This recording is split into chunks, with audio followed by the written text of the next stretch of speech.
This video is called The Heart-Tearing, Untimely Demise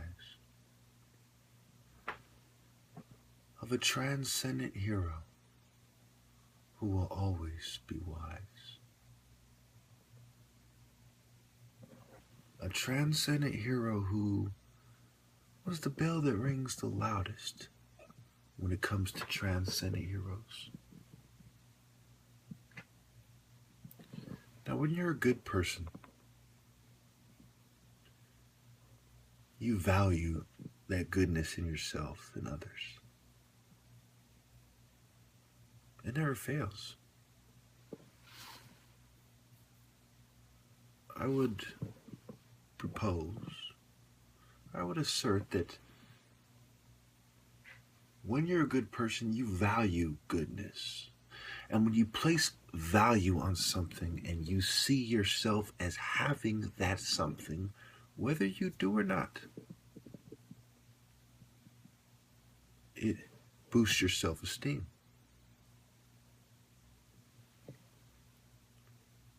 So when you look at what is going on in the world, a good person is not okay with it. And part of the reason is their self-esteem. They say, I deserve better than how I'm being treated. That's part of why mental health, especially psychiatry, or psychiatrists rather, crack down on people who think that they know better than authority figures, social controllers, and social planners, and do so passionately with a lot of emotion. You know, quite often they say, are you okay? Instead of hearing them out. They refer them to psychiatrists so they can be pestered about taking drugs. So they might even be told ahead of time, do you take medicine? Or asked ahead of time, just for asking the right questions. To which they might respond as, who, me? What? What are you talking about? Or something along those lines. So anyway, therefore there's two types of people that have a high self-esteem. You know, they feel it. Think about cartoons and movies with superheroes and villains, right? The villains have their costumes and their cool little gadgets and you know, bases and whatever they have.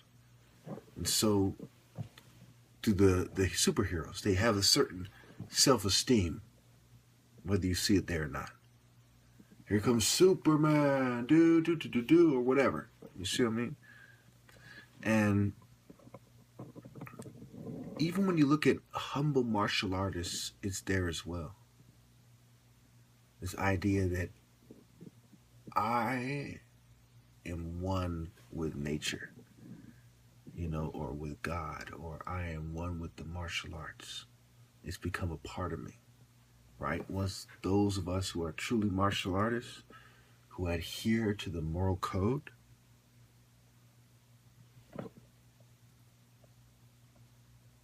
we know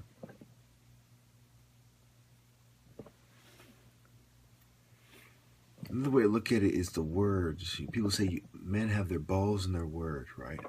What is word related to? It's the honor. Honor is the foundation, the moral foundation. You know, it is also the foundation of where you get the idea of having a word, or chivalry, or anything else that really is worth saving in humanity. Honor and morality are like the diamonds in the rough. Everything else that humanity has produced or has relayed, has communicated in some form or another, whether honor, you know, you admit honor comes from God or not. So that's why I said it that way. So regardless, when you look at this thing, honor and morality and these principles are the diamonds in the rough. And when you're an okay person, you're not cool with what's going on. When you're a very, very good person and you value yourself, you understand how people are suffering without that goodness inside of them. They're spiritually suffering. They're having a lot of enjoyment related to fun And that goes back to my speeches about fun versus happiness. Now, there's a lot of subjects I've covered in this video, and I apologize. I've been trying to speak slowly and cover them all and connect them effectively so that you can understand and you don't miss these key connections that will force you to the unavoidable conclusion that I am correct about these things. One of the differences between me and other people who are trying to inform or convince an audience is that I put things in a way that you have to be batshit crazy not to agree with. Part of the reason why they hate me so much.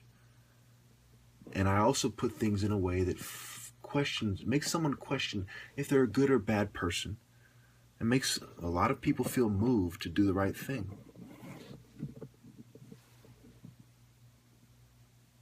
I know these things to be true, just like we know that heat energy exists. We know that we've traced heat energy through martial artists using science. Well, those of us who've looked into it, I urge you to Google it. So we know there's different forms of energy. And there's destructive energy. There's positive energy. You can use your energy for destructive or positive things.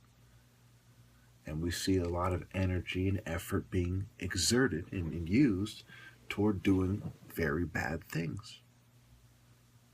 And we see women rewarding these guys because that's how our society is. It is socially normative. To not be involved in society's struggle to define social norms.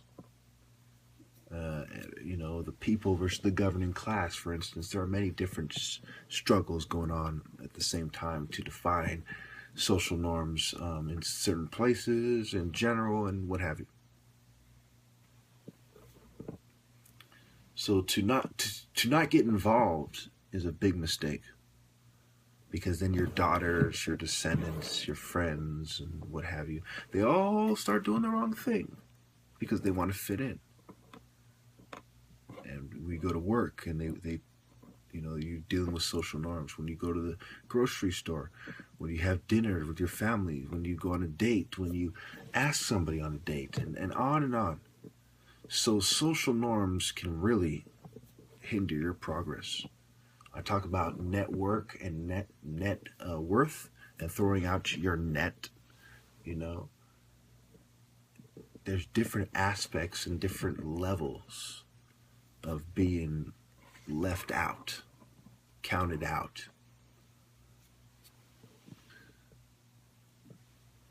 And it has to do with networking and the things that keep you from being included, being excluded, being shunned, dejected, socially rejected, politically rejected. So when we look at these things, right,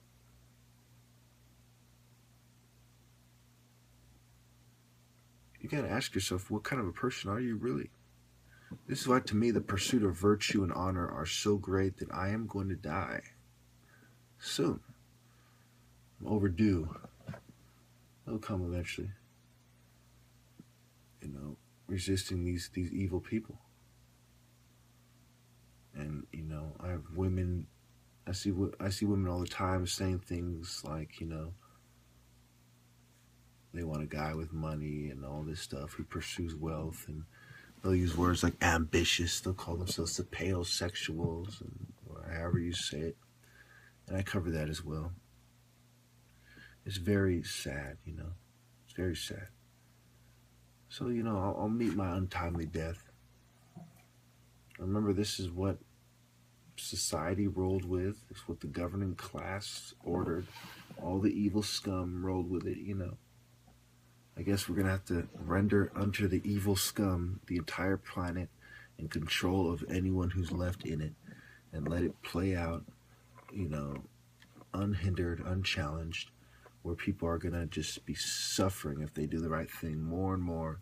They're going to use more and more technology to torture them. They're going to get off on it. And to understand the extent of the torture, it's the educated class, It is the people in college and those secret societies in college and all these little clubs and stuff and their networks and alumni and networks and what have you, where they're going to be like, oh, we understand it, like the Brazilian Society at Yale. We understand this chemistry and all that. Oh, you put that chemical in. Kind of thing, you know. And they might even reference a certain class they had together, where they discussed how this chemical does this to the senses or this part of the body or whatever.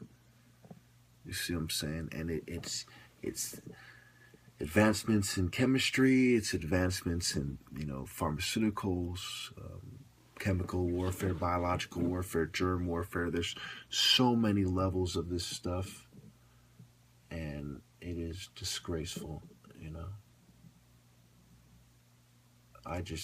I have great difficulty letting the women go to them. For me, part of the reason why I'm so mad at women is because I've valued women's virtue and honor all my life a lot more than they have. I remember being angry at women and all my life pretty much, yeah, but also I used to think how much I hated rapists and the ones who got away with it and stuff like this, and I'm thinking,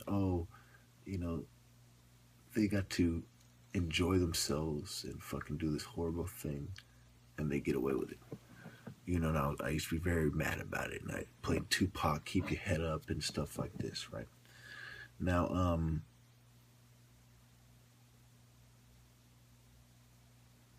it really makes me mad the way this all played out, I'm just gonna leave it there, I guess,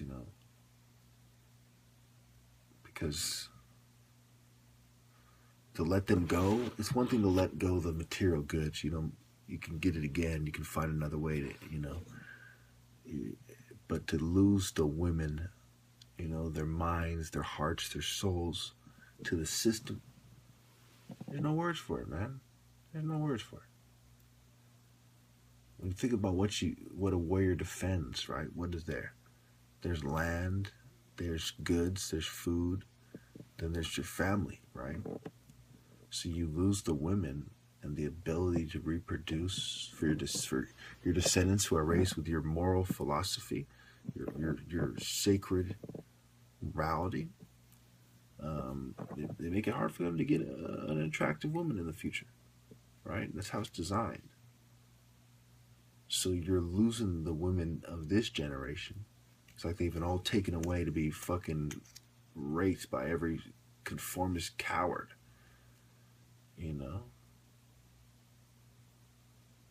And you're also losing them in the future as well.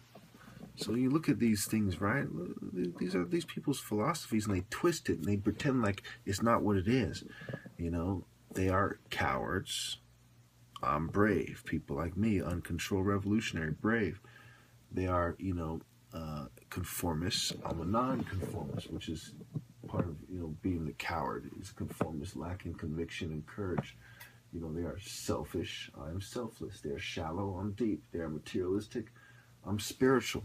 Speaking of spiritual, we can go through the list, but let me just end by saying this. Spirituality and morality are connected. Spirituality gives morality. Spirituality and religion and or give morality its potency. Morality without spirituality or religion or faith is like a gun without bullets, weed without THC, a beer without alcohol, and so on.